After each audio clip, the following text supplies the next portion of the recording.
σελίδα και θα κάνουμε την ανάγνωσή μας από το 12 εδάφιο. Θα αναφερθούμε και πιο μπροστά, αλλά για να μην κάνουμε μεγάλη ανάγνωση, θα το διαβάσουμε από το 12 μέχρι το τέλος. 907 σελίδα Λουκάς, 6ο κεφάλαιο, Σίγμα. Εν εκείνες δε τες ημέρες εξήλθεν εις το όρος να προσευχηθεί και διενεκτέρευεν εν την προσευχή του Θεού.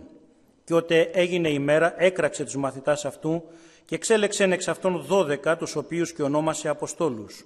Τον Σίμωνα, τον οποίον και ονόμασε Πέτρον, και Ανδρέα των αδελφών αυτού, Ιάκωβον και Ιωάννην, Φίλιππον και Βαρθολομαίον, Ματθαίον και Θωμάν, Ιάκωβον τον του Αλφαίου και Σίμωνα τον καλούμενον Ζηλωτήν, Ιούδαν των αδελφών Ιακώβου και Ιούδαν τον Ισκαριώτην, όστις και έγινε προδότης.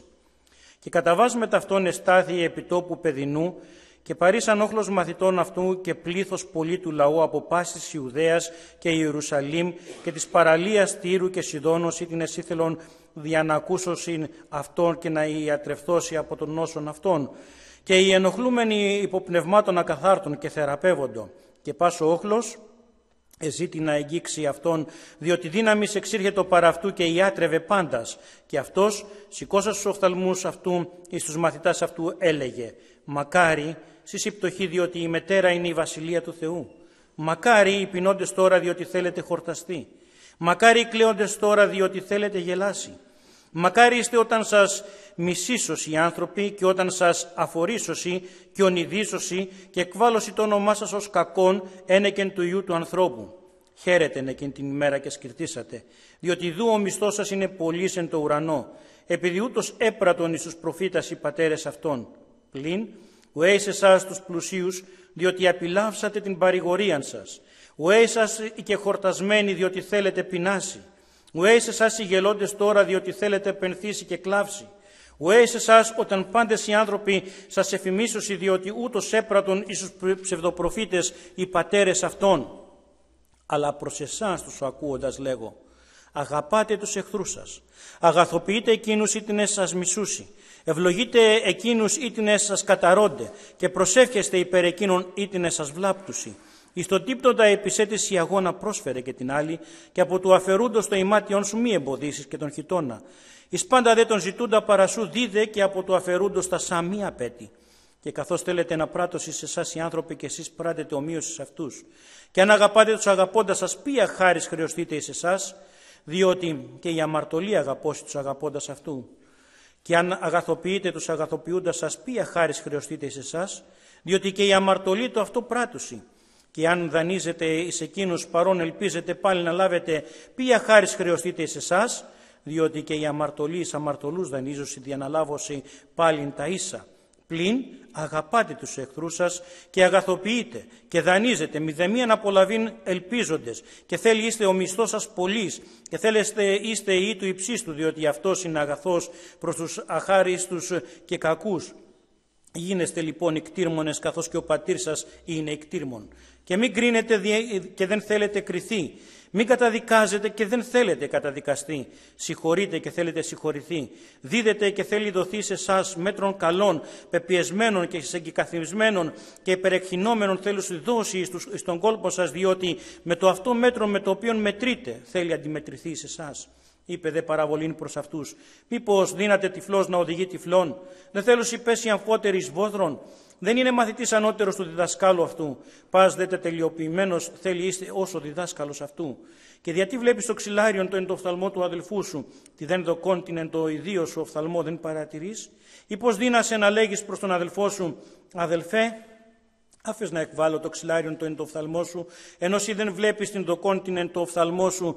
Υποκριτά, έκβαλε πρώτον την δοκόν εκ του οφθαλμού σου, και τότε θέλεις ειδεί καθαρός, δια να εκβάλεις το ξυλάριον το εν το οφθαλμό του αδελφού σου. Διότι δεν είναι δέντρον καλών το οποίον κάμει καρπών σαπρών, ουδέ δέντρον σαπρών το οποίον κάμει καρπών καλών. Επειδή έκαστον δέντρον εκ του καρπού αυτού γνωρίζετε, διότι δεν συνάγουσι εξακανθών σίκα, ουδέ τριγούσι εκβάτου στα φύλια. Ο αγαθός άνθρωπος εκ του αγαθού θησαυρού της καρδίας αυτού εκφέρει το αγαθόν, και ο κακός άνθρωπος εκ του κακού θησαυρού της καρδίας αυτού εκφέρει το κακόν, διότι εκ του περισσεύματος της καρδίας λαλεί το στόμα αυτού. Γιατί δεν με κράζετε, Κύριε, Κύριε, και δεν παρατηρείτε όσα λέγω? Πάσος έρχεται προς εμέ και ακούει τους λόγους μου και κάμει αυτούς, θέλω σας δείξει με ποιον είναι όμοιος. Είναι όμοιος με άνθρωπον οικοδομούντα οικίαν, ώστις έσκαψε και ευάθυνε και έβαλε θεμέλιον επί την πέτρα. Ότε δε έγινε πλημμύρα, προσέβαλεν ο ποταμός κατά της οικίας εκείνης και δεν ειδηνήθη να σαλεύσει αυτήν, διότι ήτοτε θεμελιωμένη επί την πέτραν. Όσοι όμως ακούσει και δεν κάνει, είναι όμοιος με άνθρωπον οικοδομήσαντα οικίαν επί την γην χωρίς θεμέλιον, κατά της οποίας προσέβαλεν ο ποταμός και ευθύς έπεσε και έγινε ο κρημνισμός της οικίας εκείνης μέγας. Δοξασμένο το όνομα του Κυρίου μας.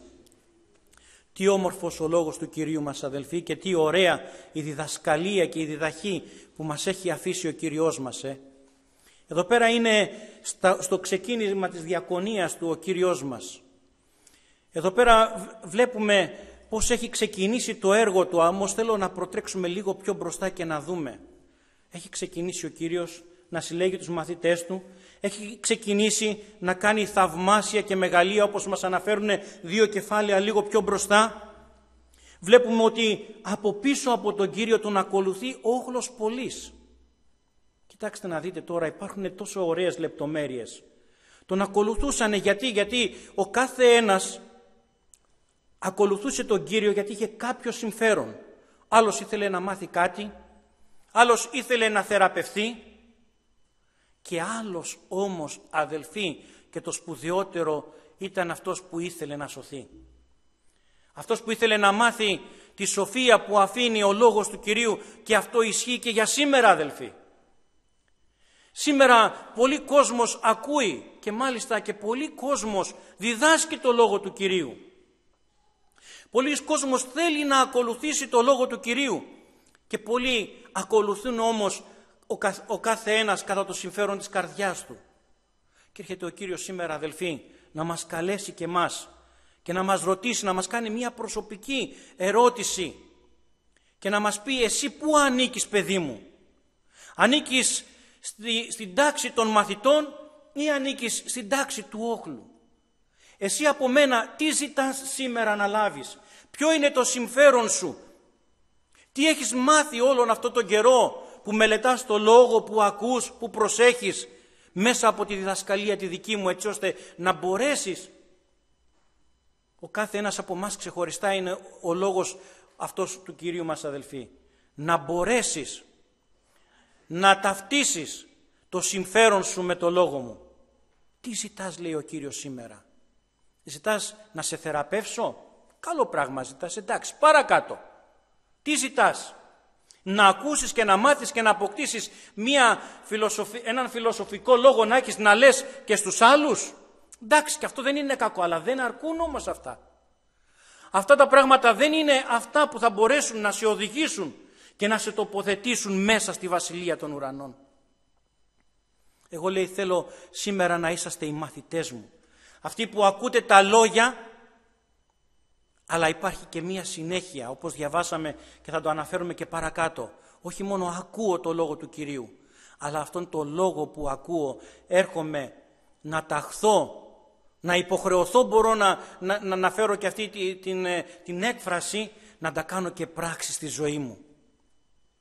Γιατί αν υπάρχει μόνο ένας λόγος σοφίας μέσα στο μυαλό μου δεν αρκεί, πρέπει να υπάρχει και η πράξη και η ανταπόδοση μέσα από την καρδιά μου. Τον ακολουθούνε εδώ πέρα όχλος, τον ακολουθούν όμως και νομοδιδάσκαλοι, τον ακολουθούν και γραμματείς, τον ακολουθούν και φαρισαίοι. Όμως ο κάθε ένας από όλους αυτούς έχει μία διαφορετική εξήτηση στα χνάρια του Κυρίου. Ο καθένας ζητάει κάτι διαφορετικό. Όμως ο Κύριος, αδελφοί, πήγε να επιλέξει κάτι άλλο.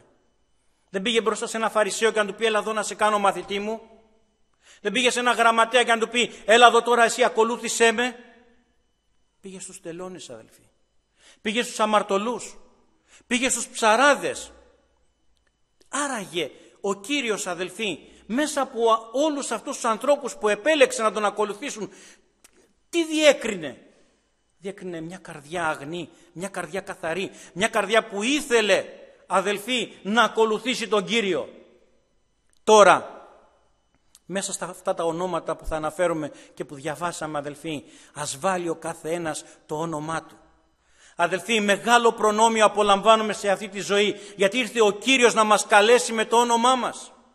Ήρθε να μας μοιράσει μία πρόσκληση που επάνω σε αυτή την πρόσκληση, το λέμε και θα το ξαναλέμε συνέχεια, έγραφε το όνομά μας.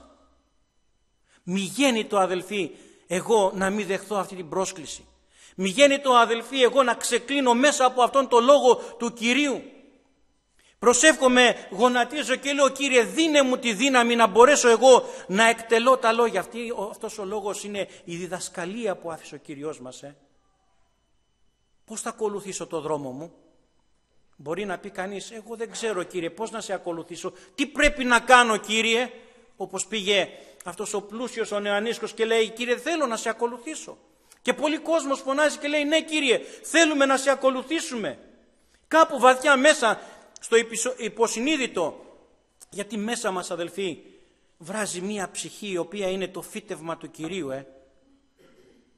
Άσχετα ακούω μερικούς ανθρώπους και με κάποιες συζητήσεις που κάνουμε, ας μην αναφερθούμε τώρα σε τι τάξη ανήκουν αυτοί οι άνθρωποι και βλέπουμε την αθεία να βγαίνει από μέσα τους. Όμως πιστεύω ότι κάπου βαθιά μέσα και αυτό που λένε και αυτό που εκφράζουν δεν το πιστεύουν, είναι από εγωισμό. Κάπου μέσα, αυτό που υπάρχει μέσα, η πνοή του Κυρίου, τους χτυπάει το καμπανάκι ότι υπάρχει κάτι, αυτός που σε δημιούργησε δεν είναι το τίποτα, δεν είναι το μηδέν. Γι' αυτό θα υπάρξει και μια μέρα, μια στιγμή κρίσης. Δεν είναι άδικος ο Κύριος. Δεν θα κρίνει τον άνθρωπο μέσα σε αδικία. Αλλά χαιρόμαστε, αδελφοί, γιατί εμάς μας έταξε ο Κύριος να κάνουμε αυτή την παράκαμψη. Μπορούμε να το φανταστούμε πόσο μεγάλο και ωραίο είναι αυτό το έργο που μας αξιώνει ο Κύριος στη ζωή μας αυτή, να βρεθούμε μπροστά στο θρόνο χωρίς να περάσουμε από κρίση. Γιατί δεν θα περάσουμε από κρίση εμείς? Τι διαφορετικό έχουμε? Δεν ήμασταν αμαρτωλοί? Δεν κάναμε τα μοίρια όσα? Ναι, αμήν, το ομολογούμε και το λέμε, αλλά πάνω σε αυτό όμως, αδελφοί, βασίζεται η ευχαριστία μας. Πάνω σε αυτό, αδελφοί, βασίζεται η δοξολογία μας που θα έχουμε να αναφέρουμε εις τους αιώνας των αιώνων. Γιατί δεχθήκαμε μέσα στη ζωή μας και κάτσαμε κάτω από το σταυρό να μας πλύνει ο Κυριός μας με το πολύτιμο του αίμα που έχισε. Και κάθε φορά που σκοντάφτουμε, που παραπατάμε, γιατί είμαστε αδύναμοι, είμαστε αδύνατοι, είμαστε από σάρκα κι εμείς. Δεν διαφέρουμε από τον κόσμο τον έξω. Πολλές φορές μπορεί να πέσουμε. Όμως έχουμε τη γνώση του Κυρίου μας, αδελφοί. Έχουμε αυτή την επίγνωση του Ευαγγελίου που μας βάζει ο Κυριός μας μέσα από τα μαθήματα, μέσα από τη μελέτη, μέσα από τη δύναμη και τη χάρη του Πνεύματος του Αγίου που μας έδωσε ο Κύριος, έτσι ώστε να ανοιχτεί η διάνοιά μας και να μπορέσουμε να το καταλάβουμε. Τι πιο σημαντικό μπορώ να ζητήσω εγώ? Τη στιγμή που πέφτω σε ένα σφάλμα και έχω αυτή την επίγνωση και γονατίζω με δάκρυα στα μάτια και σκώνω τα χέρια μου και λέω, Κύριε, ήμαρτον στον ουρανό και ενώπιόν σου ζητώ ακόμα μια φορά το αίμα του Ιησού Χριστού να με πλύνει και να με καθαρίσει. Τι λέτε, αδελφοί? Δεν το κάνει ο Κύριος? Δεν είναι μαζί μας? Δεν μας κρατά, δεν μας στηρίζει? Ας έχει δόξα το όνομά του. Τι ωραία θα είναι εκεί στον ουρανό να τον εδοξάζουμε, εκεί που θα τον ευλέπουμε πρόσωπο προς πρόσωπο, αδελφοί. Μας έδωσε αυτή την επίγνωση ο Κύριος να τον αγαπάμε από τώρα που δεν τον ευλέπουμε. Μπορείτε να φανταστείτε πώς θα κάνει η καρδιά μας όταν θα βρεθούμε δίπλα του και θα τον ευλέπουμε? Εγώ δεν μπορώ να το φανταστώ, το ομολογώ. Με αυτό το μικρό που μπορώ να φανταστώ, αυτό το μεγαλείο της εικόνας του, της παρουσίας του, και μόνο τρομάζω. Η ευχαριστία θα βγαίνει σε όλα τα δεσιμπέλ που μπορεί να βγάλει ο ουρανός, αδελφοί. Έτσι πιστεύω. Δοξασμένο το όνομά του. Και τώρα βλέπουμε εδώ πέρα ότι έχει αποσυρθεί ο Κύριος μας. Έχει πάει σε ένα όρος, λέει, και προσεύχεται στον Πατέρα Θεό. Και αφού διενυκτέρευσε, προσέξτε τις λεπτομέρειες, τι ωραία, αδελφοί, Πρέπει και εμείς καμιά φορά να ζορίσουμε λίγο τη μέση μας και λίγο τα γόνατά μας, αδελφοί, και να εντείνουμε λίγο τις προσευχές μας. Όλοι έχουμε αιτήματα, έχουμε προβλήματα. Προσευχόμαστε για το έθνος μας, για την πατρίδα μας, για την εκκλησία μας, για τα αδέλφια μας τα άρρωστα, για τα αδέλφια μας τα αποστατημένα. Τώρα ο Κύριος μας εδώ, Ιησούς Χριστός, βλέπουμε σε πολλές αναφορές πώς προσεύχεται και διανυκτερεύει και μάλιστα συνεχίζει το έργο και την επόμενη. Ακούραστος, Άκοπος ο Κύριος μας. Κι όμως, αδελφοί, ήτανε με σάρκα και οστά. Υπέφερε, ίδρωνε, έκλαιγε όπως εμείς. Και αφού το πρωί, λέει, τελείωσε τη διανυκτέρευση και την προσευχή του, φώναξε, λέει, τους μαθητές και εξέλεξε από αυτούς τους 12. Αδελφοί, έτσι μας κάλεσε και μας ο Κύριος μας. Να μας εκλέξει, να μας κάνει μαθητές Του, να μας δώσει χαρίσματα, να μας δώσει δύναμη Πνεύματος Αγίου, να μας δώσει την ευλογία Του και να κάτσει, αδελφοί, να γράψει το όνομά μας. Σκέψου το όνομά σου, αδελφέ μου και αδελφοί μου, ότι είναι γραμμένο στο βιβλίο της ζωής. Κύριέ μας, κοιτάξτε να δείτε αιτίες που θα έχουμε να ευχαριστούμε τον Κύριό μας. Τώρα είναι όμως στο χέρι μου και στο χέρι σου, αδελφέ μου και αδελφοί μου, να το διατηρήσουμε γραμμένο το όνομά μας μέσα σε αυτό το βιβλίο. Κάποιοι λένε έχει γομολάστιχα, ο Κύριος λέει να σβήνει ονόματα. Ο Κύριος, αδελφοί, μπορεί να μην έχει γομολάστιχα, έχω όμως εγώ και εσύ. Οι πράξεις μου θα είναι αυτές που θα με κρατήσουν για να φτάσω κι εγώ στη Βασιλεία των Ουρανών. Και μέσα από αυτούς τους 12 που εκλέγει, δεν το ξέρει ο Κύριος. Εκλέγει, λέει, και τον Ιούδα τον Ισκαριώτη, ο οποίος, λέει, και παρέδωσε αυτόν. Το ήξερε ο Κύριος και βέβαια το ήξερε.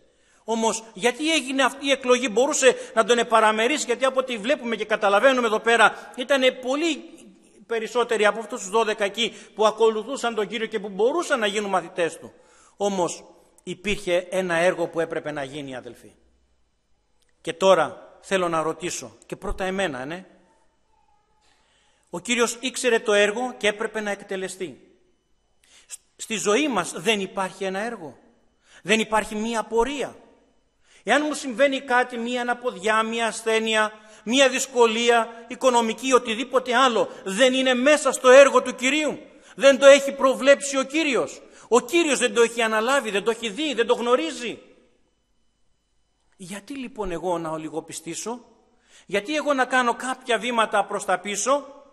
Γιατί να μην δεχθώ ό,τι έρχεται μπροστά μου με ευχαρίστηση πάλι στον Κύριο και να πω, Κύριε, εφόσον συμβαίνει αυτό στη ζωή μου, και το λέω πρώτα για μένα, αδελφοί, έτσι, εφόσον συμβαίνει αυτό στη ζωή μου, άρα ξέρω ότι το έχεις επιτρέψει.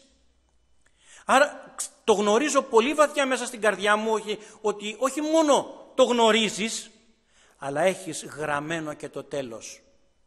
Και το τέλος πάντοτε που γράφει ο Κύριος, αδελφοί, δεν είναι κρίσεις, είναι ευλογία. Κάνουμε με τον αδελφό μας κάθε Τετάρτη τα μαθήματα από τον Ιώβ και βλέπουμε πόσο πέρασε. Ήτανε μέσα στο σχέδιο του Κυρίου. Ζήτησε ο εχθρός να πειράξει αυτόν τον άνθρωπο που ακολουθούσε. Εάν ζήτησε έναν τέτοιον άνθρωπο πίστεως να πειράξει εμένα, εσένα, τον οποιονδήποτε, ο εχθρός της ψυχής δεν θα κοιτάξει να βάλει όλα του τα μέσα και τις μάχες να κάνει ζημιά. Ακούμε τα ενύπνια πόσο ο εχθρός θέλει να καταστρέψει, να θανατώσει. Όμως βλέπουμε, αδελφοί, και εκεί έχουμε το θάρρος μας, ότι πάνω σε αυτή τη γη ο άρχοντας του κόσμου αυτού μπορεί να είναι ο διάβολος, αλλά πάνω σε αυτή τη γη ο κυρίαρχος είναι ο Ιησούς Χριστός. Είναι αυτός που κυριεύει τα πάντα. Είναι αυτός που μπορεί να δώσει μία εντολή και να εκτελεστεί χωρίς δεύτερη κουβέντα και χωρίς καμία αντίσταση. Κανείς δεν μπορεί να αντισταθεί στο λόγο του Κυρίου. Και όταν εσύ είσαι μέσα στην αγκαλιά του Κυρίου, ακούς τη φωνή Του, ακούς την καρδιά Του που χτυπάει για σένα. Αδελφοί, πραγματικά έτσι είναι. Όπως παίρνουμε το μωρό μας στην αγκαλιά και αυτό χαζεύει ιδιαίτερα στην αγκαλιά της μάνας εδώ πάνω στο στήθος και ακούει το χτύπο της καρδιάς και ηρεμεί και ησυχάζει. Έτσι θέλει και ο Κύριος, να είμαστε εμπιστευμένοι 100% μέσα στην αγκαλιά Του. Είναι η σιγουριά, είναι η βεβαιότητα, αδελφοί. Δοξασμένο το όνομά Του το Άγιο. Και έτσι στο 17 λέει, καταβάς με ταυτόν εστάθη επί τόπου παιδινού, και μαζεύτηκε όλο το πλήθος γύρω Του, οι μαθητές, και πήγαιναν, λέει, και σε άλλες αναφορές, σε διαφορετικά σημεία, όλος ο κόσμος, λέει, τους ασθενείς, για να αγγίξουν Αυτόν και να θεραπευτούν. Γιατί? Κοιτάξτε τη λεπτομέρεια. Εξήρχεται, το λέει, δύναμης από επάνω Του. Τι ωραία αδελφοί. Κοιτάξτε να δείτε όμως, έβγαινε μία δύναμη πάνω από τον Κύριό μας τον Ιησού Χριστό, όχι έτσι ανεξέλεγκτα έβγαινε απλά μία δύναμη και περιφερόταν παντού σε όλον τον όχλο, όχι. Έβγαινε η δύναμη του Κυρίου σε αυτόν που εξητούσε να λάβει αυτή τη δύναμη. Εκεί που περπάταγε στο δρόμο και ήταν όχλος, λέει, πολλής και συνέθλιβων αυτών, όλοι τον ακουμπούσαν, όλοι τον εστριμώγνανε εκεί πέρα, τον εδυσκολεύανε ακόμα και στην πορεία του, όμως μία στιγμή εστάθηκε ο Κύριος και λέει, ποιος με ακούμπησε? Και μάλιστα απόρρισαν οι μαθητές και ρωτάγανε, εδώ πέρα λες εσύ θλίβουμε, εσύ ρωτάς ποιος με ακούμπησε? Όχι, λέει. Αισθάνθηκα, λέει, ότι βγήκε δύναμη από επάνω μου. Αδελφέ μου και αδελφοί μου, σήμερα με τι πόθο και με τι εξήτηση ερχόμαστε μπροστά στον Κύριο να ακουμπήσουμε το χέρι μας και να ακουμπήσουμε το χέρι μας επάνω στο ημάτιό Του, έτσι ώστε να εξέλθει δύναμη επάνω μου και πάνω σου, αδελφέ μου και αδελφοί μου. Άπλωσε το χέρι σου. Εξέρχεται δύναμης από τον Κύριό μας όταν εσύ απλώνεις το χέρι σου με πίστη για να λάβεις, και θα λάβεις, αδελφέ μου. Η αιμορροούσα άπλωσε το χέρι της και έλαβε. Οι άνθρωποι αυτοί εδώ πέρα άπλωναν το χέρι του και έπαιρναν. Πόσο μάλλον εμείς που μας ονόμασε παιδιά Του, που ήρθε ο Κύριος μας ο Ιησούς Χριστός και λέει, εσείς είσαστε οι φίλοι μου. Πόσο μάλλον όταν εγώ ζητήσω κάτι με πίστη από τον Κύριο και απλώσω το χέρι μου, δεν θα εξέρθει δύναμης του Κυρίου επάνω σου, αδελφέ μου και αδελφοί μου. Ας φωνάξουμε και να πούμε, δόξα στο όνομά σου, Άγιε Πατέρα, γιατί αυτά τα μεγαλεία κάνεις. Και λέει τώρα εδώ πέρα, μακάρι εσείς οι πτωχοί, διότι η μετέρα είναι η βασιλεία του Θεού, είναι δική σας, λέει. Μα πτωχός μπορεί να υποφέρω, μπορεί να είμαι και στα υλικά πτωχός. Όμως, λέει, εάν μείνει στην πίστη, εάν μείνει στο λόγο μας, λέει ο Κύριος μας, όλα τα υπόλοιπα τα έχω αναλάβει εγώ. Εγώ, λέει, θα τα προσθέσω. Όμως βεβαιώσει ότι δική σου είναι η βασιλεία των ουρανών. Μακάριος εσύ που πεινάς τώρα, γιατί, λέει, κάποια στιγμή που θα έρθει η ευλογία στη ζωή σου, εγώ, λέει, θα σε χορτάσω. Μακάρι εσύ που κλαις τώρα, γιατί θα έρθει η στιγμή, εδώ λέει ο λόγος του Κυρίου, θα γελάσεις. Εγώ το μεταφράζω διαφορετικά, αδελφοί. Θα ξεκαρδιστούμε στα γέλια από τη χαρά. Θα φτάσει το στόμα μας στα αυτιά μας από τη χαρά, γιατί για φανταστείτε να βρεθούμε στην παρουσία του Κυρίου, εκεί που θα έχει τελειώσει πια αυτό το άγχος. Αχ, Κύριε, θα με παραλάβεις. Αχ, Κύριε, θα αντέξω μέχρι το τέλος. Αχ, Κύριε, θα μείνω στο λόγο σου. Δώσε μου δύναμη, βοήθησέ με. Δώσε μου χάρη, δώσε μου σοφία να μείνω σε όλα αυτά. Εκεί θα έχουν περάσει αυτά. Δεν θα τα σκέφτεσαι. Θα βλέπεις τον Κύριο αντίκρι και θα σκάς από τα γέλια. Δόξα το όνομά σου, αγαπημένε μας Πατέρα. Μακάρι, λέει, είστε όταν σας μισήσωσι οι άνθρωποι και όταν σας αφορήσωσι και ονειδήσωσι και εκβάλωσι το όνομά σας ως κακόν ένεκεν του Υιού του ανθρώπου. Και πόσες φορές ακούμε κατηγορίες, και μάλιστα έρχονται και πολλές κατηγορίες και από φιλόσοφους ανθρώπους των γραμμάτων. Τι είναι αυτά που πιστεύεις τώρα, γίνονται αυτά, τώρα είναι πράγματα αυτά που λες, γεννήθηκε από Παρθένο, έγινε η γη έτσι χωρίς, τα πιστεύεις και εσύ μένεις εκστατικός και με απορία και λες, τι μου λέει τώρα? Πόσο νου έχει αυτός ο άνθρωπος που υπογράφει σοφός? Δεν μπορεί να σκεφτεί ότι όλα αυτά πώς έγιναν, διαβάζουμε εδώ πέρα πώς χωριστήκαν τα ύδατα, πώς στέκονται όλα αυτά, πώς έχουν το κάθε ένα, έχει τα οροθέσια του, πώς γίνεται όλη, όχι πώς έγινε η δημιουργία, πώς συντηρείται και λειτουργεί όλη αυτή η δημιουργία. Και όμως λέει, είσαι μακάριος και αν σε ονειδήσουν για το όνομα του Κυρίου και αν σου πούνε κουβέντες, εσύ μείνε με υπομονή και όπως λέει παρακάτω, λέει, όχι μόνο λέει με υπομονή, αλλά να τους αγαπάς κιόλας. Να τους περιθάλπτεις κιόλας, να τους βοηθάς και από πάνω. Και όχι μόνο αυτό, και από το ειστέρημά σου να τους δανείζεις κιόλας. Κύριε μας, σε ευχαριστούμε. Παρακάτω όμως δείτε τι λέει, στο 25, στο 24, πλην ουέ εις εσάς τους πλουσίους, διότι απειλάυσατε την παρηγορία σας. Κοιτάξτε να δείτε τώρα. Έχω κατεβάσει. Άνοιξα μια εγκυκλοπαίδεια μέσα και μάλιστα πάρα πολύ καλή εγκυκλοπαίδεια και ήθελα να δω εγκυκλοπαιδικά πώς αναφέρει τους μακαρισμούς, τι λέει για τη λέξη μακάριος. Βέβαια ήταν ολόκληρο καταβατό, γράφει φανταστικά πράγματα. Μια εγκυκλοπαίδεια που την έχει γράψει άνθρωπος του κόσμου, φιλόσοφος μεν, έτσι. Θα το διαβάσουμε. Όμως ας διαβάσουμε και τα ΟΕ για να δούμε και αυτή τη διαφορά που έχει το Μακάριος με το ΟΕ. ΟΕ είσαστε και χορτασμένοι, διότι θέλετε πεινάσει, χορταίνει ο κόσμος. Και το βλέπουμε στην αδικία του κόσμου αυτού, και μάλιστα είχα λάβει μια, και πιστεύω και πιο πολύ έτσι, γιατί είναι μια κλασική ερώτηση αυτή, και λέει γιατί να υπάρχει τόσο αδικία στον κόσμο, γιατί τόσα παιδάκια πεθαίνουν από πείνα και τόσα από αρρώστιες και τόσα από εδώ και τόσα από εκεί. Εδώ όμως το ξεχωρίζει. Υπάρχει κόσμος που κοιτάζει τον εαυτούλη του, έτσι. Λέει και χορτασμένοι. Χόρτασα, ευοδοθήκανε οι δουλειές μου, τα χωράφια μου, και εμένα η έννοια μου ολόκληρη είναι μην τυχόν μου πέσει ένα σποράκι κάτω και το μαζέψει κάποιος άλλος. Όχι. Θα κάνω μεγαλύτερες αποθήκες, θα τα συνάξω όλα μέσα τα αγαθά και θα κάτσω εγώ στην πολυθρόνα στο γραφείο μου τώρα και θα πω ψυχή μου, έχεις αγαθά για χρόνια πολλά, έχεις και για δισέγγωνα και για τρισέγγωνα. Όμως εκείνη την ώρα λέει θα έρθεις και θα ακούσεις το κτύπο και θα σου πει άφρον, όλα αυτά που ετοίμασες για ποιον είναι, τι θα σου χρησιμεύσουν, τι θα πάρεις μαζί σου τώρα. Και πόσα παραδείγματα δεν μας λέει ο Λόγος του Θεού, αδελφοί. Ήταν ο πλούσιος, ήταν ο Λάζαρος, έφυγαν και οι δύο και βλέπουμε τον ένα στον κόλπο του Αβραάμ, τον άλλο να βασανίζεται και να καίγεται και να ζητάει λίγο βρεγμένο δάχτυλο για τα χείλια του. Μας τα λέει ο Λόγος του Θεού, αδελφοί. Και τώρα καλούμε εγώ και λέω πού θέλω να είμαι τώρα, πού θέλω να είμαι, πού λαχταράει η καρδιά σου, αδελφέ μου και αδελφοί μου, να είσαι. Στο Μακάριος ή στο ΟΕ, θέλεις να χορτάσεις σε αυτή τη γη εδώ, θέλεις να μαζέψεις, θέλεις να κάνεις μεγάλες αποθήκες και να τις γεμίσεις με όλα τα αγαθά του κόσμου, ή θέλεις να παραμείνεις σε αυτό που σε έχει τάξει ο Κύριος μέσα στην υπηρεσία του. Είτε σου έχει δώσει αγαθά, είτε λίγα, είτε πολλά, είτε καθόλου.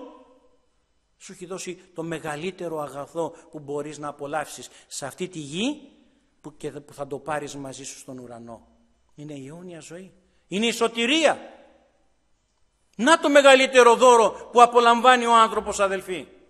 Είναι η σωτηρία μας. Τι να τα κάνω όλα αυτά εγώ εάν χάσω τη σωτηρία? Ποια αξία μπορούν να έχουν, όπως λέει το Εκκλησιαστής, ότι τα πάντα το αναγνώρισε? Μήπως ήταν φτωχός?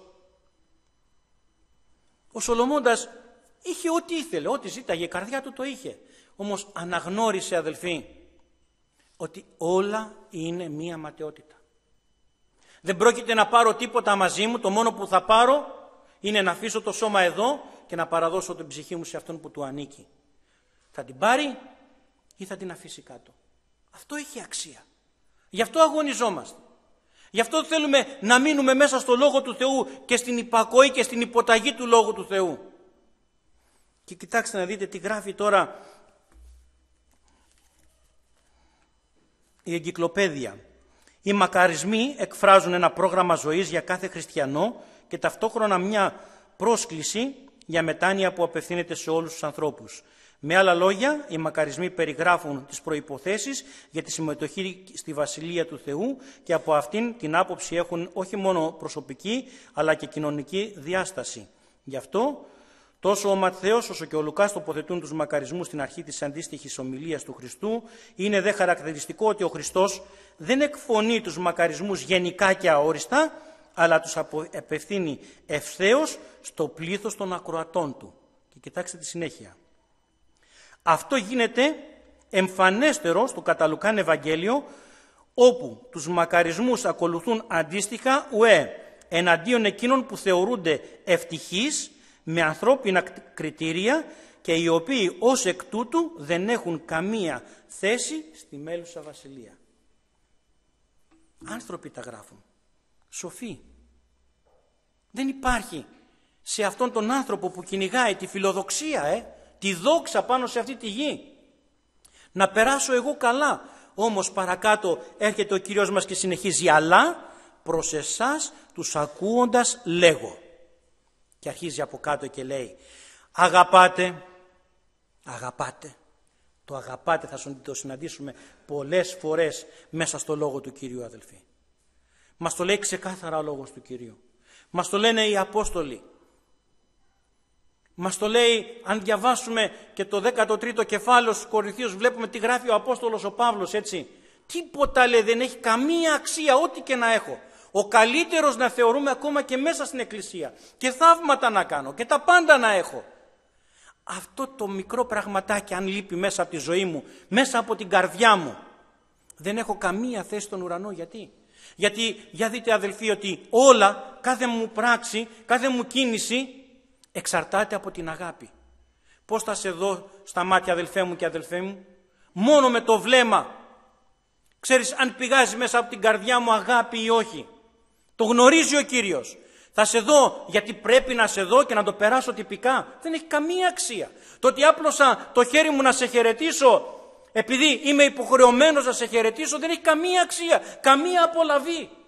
Όμως όταν ανοίγω την αγκαλιά μου, γιατί σε αισθάνομαι ότι είσαι δικός μου, ότι είσαι ο αδελφός μου, ότι είσαι η αδελφή μου, γιατί μας ενώνει η αγάπη του Κυρίου. Γιατί μας ενώνει ένα κοινό αίμα που εχύθηκε επάνω στο σταυρό του Γολγοθά και σήμανε τη σωτηρία μου και τη σωτηρία σου. Γιατί ξέρω ότι μαζί σου, αδελφέ μου και αδελφοί μου, θα ζήσουμε εις τους αιώνας των αιώνων και μαζί δίπλα-δίπλα, παρέα θα ψέλνουμε στον Κύριό μας. Πώς να μην σε αγκαλιάσω με αγάπη?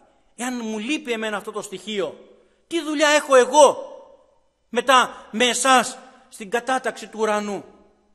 Θα μου πει ο Κύριος, δεν έχεις καμία δουλειά. Αγαπάτε, λέει, αλλά προς εσάς λέω τους ακούοντας, αγαπάτε τους εχθρούς σας, αγαθοποιείτε εκείνους ήτινε σας μισούσι, ευλογείτε εκείνους ήτινε σας καταρώνται, ακόμα και αυτούς. Και αυτόν που με κυνηγάει και αυτόν που με εχθρεύεται, έτσι λέει ο λόγος του Θεού. Δεν τα λέμε εμείς, αδελφοί. Είναι η διάταξη, και κοιτάξτε να δείτε ότι μέσα από αυτή τη διάταξη, αν μπορούσε ο κόσμος να έχει ακολουθήσει αυτή τη διάταξη που έχει βάλει μέσα στο Λόγο του Θεού, δεν θα υπήρχε ούτε ένας φτωχός πάνω σε αυτή τη γη. Δεν θα πείναγε κανένας. Όλοι θα είχανε τα προς το ζήν εν αυθονία. Πρώτα, εάν κυριαρχούσε η αγάπη πάνω σε αυτή τη γη, δεν θα είχε, θα πω τη λέξη, μισοκαταστραφεί ήδη η γη. Πολύ περισσότερο από το 50% είναι κατεστραμμένη. Από ό,τι δημιούργησε ο Κύριος μας από την αρχή μέχρι σήμερα και έχει κάνει αυτό το μέγα κατόρθωμα ο άνθρωπος. Εάν αυτές οι εντολές υπήρχε πράξη πάνω στον άνθρωπο, δεν θα πεινούσε, δεν θα υπήρχε κανένας ενδεής. Γιατί ο καθένας δεν θα κοίταζε να θησαυρίσει τα δις και τα τρεις για τον εαυτό του και δίπλα του να υπάρχουν οικογένειες να λιμοκτονούν. Απλούστατα. Δεν θα κοίταζα εγώ να επιφέρω καταστροφή και στο περιβάλλον και παντού μόνο και μόνο για να γεμίσω τις δικές μου αποθήκες. Τόσο, συγχωρέστε με για την έκφραση, ανόητο είναι το μυαλό του ανθρώπου, αδελφοί. Χωρίς να ξέρει και να καταλαβαίνει ότι η καταστροφή δεν είναι μόνο για τον υπόλοιπο κόσμο, ακολουθεί και εσέναν. Είτε θέλεις είτε δεν θέλεις, πάνω σε αυτή τη γη πατάνε τα πόδια σου. Η καταστροφή αυτή ακολουθεί και εσέναν, θα επιβαρύνει και εσένα και τις γενιές που θα αφήσεις πιο πίσω. Ευχαριστούμε τον Κυριό μας. Και όπως θέλετε, λέει στο 31, να πράττωση εις εσάς οι άνθρωποι, και εσείς πράτετε ομοίους εις αυτόν. Βάζω και εγώ τον εαυτό μου και λέω, και ο καθένας μας το ίδιο πράγμα σκεφτόμαστε. Είναι προφανές, δεν θέλει φιλοσοφία αυτό. Πώς θέλω να μου φέρετε? Η οικογένειά μου, η σύζυγός μου, τα παιδιά μου, ο γειτονάς μου, ο φίλος μου, οι συνεργάτες μου, πώς θέλω να μου φέρονται? Μ' αρέσει να μου φέρονται με τον καλύτερο τρόπο. Μ' αρέσει να με σέβονται. Μ' αρέσει να με τιμούν. Μ' αρέσει να με προσέχουν.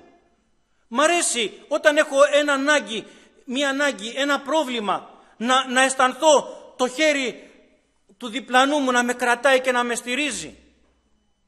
Εφόσον τα θέλω εγώ όλα αυτά για μένα, ναι, δεν πρέπει και εγώ το ίδιο να σταθώ για τον άλλον? Εάν δεν μπορώ να σταθώ σε όλα αυτά το ίδιο στον συνάνθρωπό μου, αδελφοί, είναι εγωισμός. Τα θέλω όλα δικά μου. Και ρωτώ τώρα, αδελφοί μου, ο Κύριος θα έρθει να πάρει κάποιον εγωιστή? Δεν θα τον πάρει. Γιατί ο εγωισμός έχει έλλειψη αγάπης. Δεν θα τον πάρει. Εδώ θα τον αφήσει. Ευχαριστούμε τον Κύριο, αδελφοί, γιατί πιστεύω ότι όσοι ακούμε το λόγο αυτό το βραδινό, και το πιστεύω μέσα από την καρδιά μου, αδελφοί, δεν στερείται κανείς από την αγάπη.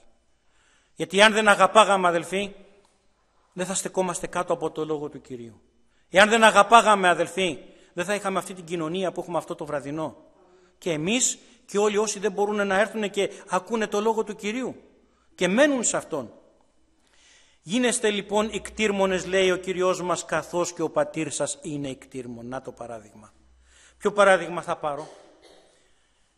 Αυτόν τον άνθρωπο, αυτόν τον Θεό που κατέβηκε σε αυτή τη γη, λαβών, δούλου μορφή, και μετά ανέβηκε πάνω στο σταυρό του Γολγοθά για να φορτωθεί πάνω στις πλάτες τις δικές του, τις αμαρτίες τις δικές μου, για να μπορεί να με συγχωρέσει, να με καθαρίσει με το αίμα του. Αν έχει αυτός τέτοια σπλάχνα, εγώ τι σπλάχνα οφείλω λοιπόν να έχω για τους άλλους? Μα είναι εχθρός σου, μας σε κατατρέχει, μας σε καταργέται, διαβάσαμε παραπάνω. Καμία αξία, λέει, από όλα αυτά δεν έχει. Και συνεχίζει και λέει ότι εάν έρθει κάποιος και σου ζητήσει το σακάκι σου και έχεις δύο, δώσ' το, λέει, με μόλις την καρδιά. Και αν σου ζητήσει δανεικά, δώσ' τα και μην περιμένεις, λέει, να πάρεις πίσω. Μην δανείζεις, λέει, με την προσμονή ότι... Γιατί για να σου δανειστεί ο άλλος πάει να πει ότι έχει ανάγκη. Μην τον εζωρίζεις λοιπόν στην επιστροφή των χρημάτων και να έχει το μυαλό του, το οτιδήποτε του δανείσεις, το πώς θα τα επιστρέψει. Γιατί δάνεισες σε έναν φτωχό. Αυτά, λέει, τα κάνει ο κόσμος. Εσύ δεν έχεις καμία δουλειά, μας τονίζει ο λόγος του Κυρίου, με τον κόσμο. Εσείς, λέει, απέχεστε από τον κόσμο, δεν έχετε καμία σχέση με τον κόσμο. Ευχαριστούμε τον Κύριο μας, αδελφοί. Γι' αυτό, λέει, πρέπει να είσαστε ικτήρμον, καθώς και εγώ είμαι ικτήρμον που σας συγχώρησα, που σας καθάρισα. Και μην κρίνετε και δεν θέλετε κριθεί, μην καταδικάζετε και δεν θέλετε καταδικαστεί. Κοιτάξτε πόσο ωραία είναι αυτά τα εδάφια, αδελφοί. Με αυτά τα εδάφια θα πάμε στον ουρανό. Αυτά τα εδάφια είναι που μας οδηγούν και μας λένε και μας σηματοδοτούν, όπως υπάρχει ο φάρος μέσα στη θάλασσα και λέει στο πλοίο, όπα, μην περάσεις από εδώ, έχει βράχια, θα χτυπήσεις, θα βουλιάξεις, πήγαινε πιο πέρα. Έτσι είναι και ο λόγος του Θεού, το Ευαγγέλιο, αδελφοί, είναι το φως στον άνθρωπο. Το φως είναι ο Κύριος μας, ο Ιησούς Χριστός. Εάν κοιτάμε στο πρόσωπό του, αδελφοί, δεν θα βουλιάξουμε ποτέ. Θα τα αποφύγουμε τα βράχια, θα αποφύγουμε τις παγίδες. Μην κρίνεις, λέει, για να μην κριθείς. Γιατί, λέει, παρακάτω, γιατί με όποιο μέτρο, λέει, εσύ μετράς τον συνανθρώπό σου, τις πράξεις του, τον έναν, τον άλλον, με το ίδιο μέτρο που κρατάς στα χέρια σου εσύ, με το ίδιο μέτρο που έχεις στην καρδιά σου, αυτό το μέτρο, λέει, θα πάρει και ο ουρανός και θα σε μετρήσει. Τι είχε το μέτρο σου πάνω? Κατάκριση, καταλαλιά, συκοφαντία, πονηρό βλέμμα? Τι είχε το μέτρο σου επάνω? Αυτό το μέτρο θα μπει μπροστά σου και με αυτό το μέτρο θα κριθείς. Όμως για φανταστείτε, αδελφοί, να βγάζουμε, όπως εμείς οι μαστόροι έχουμε στην οικοδομή, το μέτρο μας από εδώ και το βγάζουμε να μετρήσουμε τις αποστάσεις, να βγάζεις αυτό το μέτρο και κάθε παλμάκι που ανοίγεις να γράφει αγάπη, αγάπη, αγάπη, αγάπη, ειρήνη, χαρά, ευλογία, δώσε, δώσε, δώσε, και πουθενά να μην γράφει πάρε. Τι ευλογία θα είναι αυτή? Με αυτό το μέτρο θα κριθούμε, αδελφοί. Τι μέτρο μπορείς να βγάλεις σήμερα μέσα από την καρδιά σου? Αυτό το μέτρο θα παραδώσουμε στον ουρανό και με αυτό το μέτρο θα έρθει ο Κύριος να μας κρίνει, αδελφοί. Ας έχει δόξα το όνομά του το Άγιο. Τον ευχαριστούμε. Και τους λέει και μια ωραία παραβολή και τους λέει ότι γίνεται ποτέ να είναι ένας τυφλός και να οδηγεί έναν άλλο τυφλό? Πού θα πάνε να πέσουνε? Πού θα οδηγήσει ο ένας τυφλός τον άλλο τυφλό? Και μας κάλεσε ο Κύριος, αδελφοί. Κοιτάξτε να δείτε το έργο του. Και το έργο μας που έχουμε υποχρέωση να εκτελέσουμε πάνω σε αυτή τη γη. Μας κάλεσε ο Κύριος να μας πλύνει με το αίμα του τα μάτια μας, να μας τα ανοίξει τη διάνοιά μας, την καρδιά μας, έτσι ώστε να βγει ο λόγος μας, να βγούμε έξω στον κόσμο με την ομολογία μας, με το λόγο του Κυρίου και να πάρουμε τον τυφλό και να τον επάμε στο φως, να τον πάμε στον θεράπον ιατρό ψυχής και σώματος, Κύριο Ιησού Χριστό. Και να ανοιχτούν και αυτόν τα μάτια μας, όπως ανοίχτηκαν τα δικά μας. Να ανοιχτεί και αυτόν τα μάτια όλων του κόσμου, όπου αν ακούγεται. Αυτό είναι, αδελφοί, που ζητάει. Γίνεται, λέει, ένας τυφλός να οδηγεί έναν άλλον τυφλό? Πού θα πάνε να πέσουν και οι δύο? Μέσα σε ακαθαρισίες θα πέσουν, λέει. Θα πνιγούνε. Όμως λέει ο Κύριος μας, εγώ είμαι το φως του κόσμου. Και έρχεται αυτό το φως να το μεταδώσει σε εμάς, αδελφοί. Και έχουμε τώρα υποχρέωση και εμείς αυτό το φως να το μεταδώσουμε στον κόσμο. Δοξασμένο το όνομα του Κυρίου μας. Γίνεται, λέει, συνεχίζει την παραβολή, ένα δέντρο το οποίο δεν είναι καλό να κάνει καλούς καρπούς. Δεν γίνεται. Άμα είναι σάπιο το δέντρο, δεν πρόκειται να βγάλει καν καρπούς. Και αν βγάλει, δεν θα τρώγονται. Θα είναι για πέταμα. Το καλό δέντρο όμως, αδελφοί, και αυτό που είναι προσεγμένο, που έχει πάει ο γεωργός, ο καλός, και το έχει σκάψει γύρω-γύρω και το βλέπεις και βγάζει καρπούς. Να, αδελφοί, τι ζητάει ο Κύριος από μένα και από σένα. Να βγάλουμε τους καρπούς μας. Να πάμε καρποφόρα δέντρα μπροστά στο θρόνο του Κυρίου με τον καρπό στα χέρια μας. Και έτσι, αδελφοί, να ακούσουμε το έβγε δούλε αγαθέ και πιστέ. Στα ολίγα αισθατημά ένα καρπό έφερε. Δεν πειράζει, αυτόν τον ένα. Κατά τη δύναμή μας ο Κύριος θα μας δώσει, αδελφοί. Δεν ζητάει από μένα που μπορώ να κάνω λίγα να του πάω ένα τσουβάλι, ένα φορτηγό καρπούς. Αυτό που έχω, αυτό να εργαστώ. Το τάλαντο που μου έδωσε να το εργαστώ είτε μέσα στην εκκλησία είτε έξω από την εκκλησία, κατά τον κάθε ένα αυτό που έχει δώσει, αυτό να εργαστούμε. Και ξέρετε, αδελφοί, δεν εργάζομαι με τη δύναμη τη δική μου. Κανένας μας. Εργαζόμαστε με τη χάρη και τη δύναμη του Κυρίου μας. Εσύ θέλεις να εργαστείς, θα σου δώσει τη δύναμη ο Κύριος. Θέλεις να ομολογήσεις, θα σου πάρει κάθε ντροπή και θα σου ανοίξει το στόμα και θα λαλείς τα θαυμάσια του Κυρίου χωρίς να σταματάς.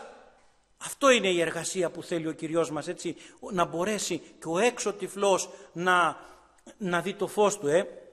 Και τώρα στο 46 λέει, γιατί λέει με κράζετε, γιατί φωνάζετε, γιατί φωνάζετε Κύριε, Κύριε και δεν πράτετε όσα λέγω, μιλάει στον όχλο.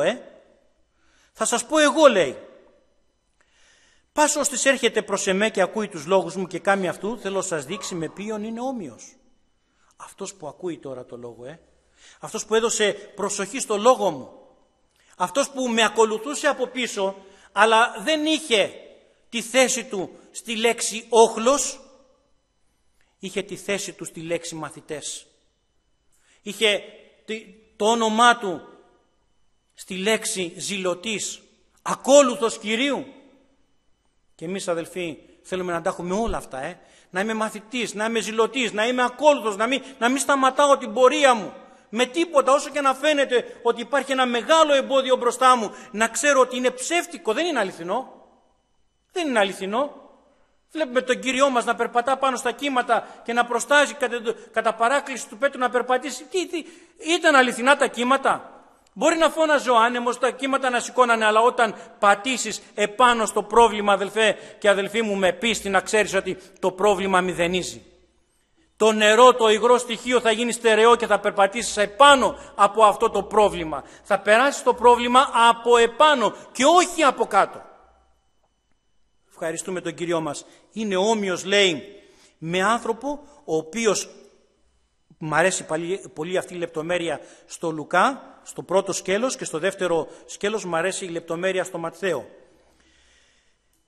Ο οποίος, λέει, έσκαψε, κοιτάξτε τη λεπτομέρεια, και ευάθυνε επάνω στο βράχο. Έχει οι πιο παλιοί ίσως, οι πιο νέοι δεν ξέρω, δεν γνωρίζω, έχει σκάψει με κασμά κάποιος πάνω σε ένα σκληρό έδαφος. Έχει σκάψει με μαντρακά και βελόνι πάνω σε μπετό, σε πέτρα. Ξέρετε πόσο κοπιαστικό είναι. Είναι δύσκολο, δεν είναι εύκολο. Θέλει κούραση, θέλει μπράτσα, θέλουν τα χέρια εδώ πέρα να βγάλει κάλους. Θέλει υδρότα, αδελφοί. Αυτός εδώ πέρα ο άνθρωπος που ακούει τους λόγους μου, λέει, ίδρωσε, πόνεσε, κουράστηκε, όμως έσκαψε και έχτισε την οικία του πάνω στο βράχο. Έσκαψε, λέει, και ευάθυνε τα θεμέλια. Δεν έσκαψε επιφανειακά έτσι να καθαρίσει με ένα, όπως κάνουν οι αρχαιολόγοι, με ένα βουρτσάκι τα χώματα για να πει εντάξει θα κολλήσουν τώρα τα θεμέλια. Έσκαψε και ευάθυνε. Αδελφέ μου και αδελφοί μου, πρέπει να το καταλάβουμε καλά σήμερα. Ο Κύριος βλέπει και αναγνωρίζει τον κόπο μας. Και αυτόν τον κόπο, αδελφοί, έρχεται να τον επιβραβεύσει πώς. Πέρασε, λέει, ο ποταμός, όχι θα περάσει ή ίσως περάσει, πέρασε, λέει, ο ποταμός, Πέρασε ο άνεμος, αλλά δεν ήταν άξια, λέει, να σαλέψουν αυτήν την οικία. Όχι να την κουνήσουν, λιγάκι έτσι να τη σαλέψουν. Δεν ήταν δυνατόν. Όμως συνεχίζει και λέει παρακάτω, αυτός όμως που ακούει όλους τους λόγους, που έχει τον τίτλο και λέει εγώ είμαι ακόλουθος, εγώ, είναι όμοιος με άνθρωπο ο οποίος οικοδόμησε, λέει, την οικίαν αυτού επάνω στη γη, λέει εδώ, στο Ματθαίο λέει στην άμμο, ακόμα χειρότερο. Και σε αυτήν την περίπτωση όμως, αδελφοί, ήρθε ο ποταμός, ήρθε ο άνεμος και έγινε, λέει, ο κρημνισμός αυτής της οικίας μέγας. Εάν δεν έχουμε στη ζωή μας, αδελφοί, θεμέλια, βλέπουμε και το ζούμε και σήμερα πόσο απελπισμένα ζει ο κόσμος, γιατί κουνήθηκαν τα θεμέλια τους. Δεν έχουν θεμέλια. Το θεμέλιό τους ήταν πάνω στη γη, πάνω στην άμμο, ήταν το χρήμα. Το χρήμα είναι ψεύτικο, είναι πλαστό. Είναι ένα είδος κατασκευής ανθρώπινο. Δεν έχει αντοχές και όταν αυτό εξαλείφεται δεν μένουν χωρίς θεμέλια οι άνθρωποι και γκρεμίζονται, χάνουν την πίστη τους, χάνουν την ελπίδα τους. Και εμείς εδώ πέρα μένουμε χωρίς εργασίες, μένουμε με τα προβλήματά μας, με τις δυσκολίες μας και πάλι πηγάζει από μέσα μας μία χαρά, γιατί βλέπουμε ότι σε κάθε δυσκολία που έρχεται και μία λύση. Σε κάθε πρόβλημα που έρχεται και μία έκβαση. Εάν αυτά δεν τα κάνει ο Κύριος, αδελφοί, ποιος άλλος είναι αυτός που τα κάνει, Και έτσι μας καλεί ο Κύριος, αδελφοί, σήμερα ακόμα μία φορά να μείνουμε μέσα σε αυτό το λόγο και να ξέρετε, αδελφοί, και να είναι η ομολογία μέσα στο στόμα μας. Δεν υπάρχει κανένας φτωχός ανάμεσά μας. Όλοι είμαστε πλούσιοι γιατί ακολουθούμε και πιστεύουμε στο Μέγα Βασιλιά μας. Ο Κύριος να ευλογεί, αδελφοί.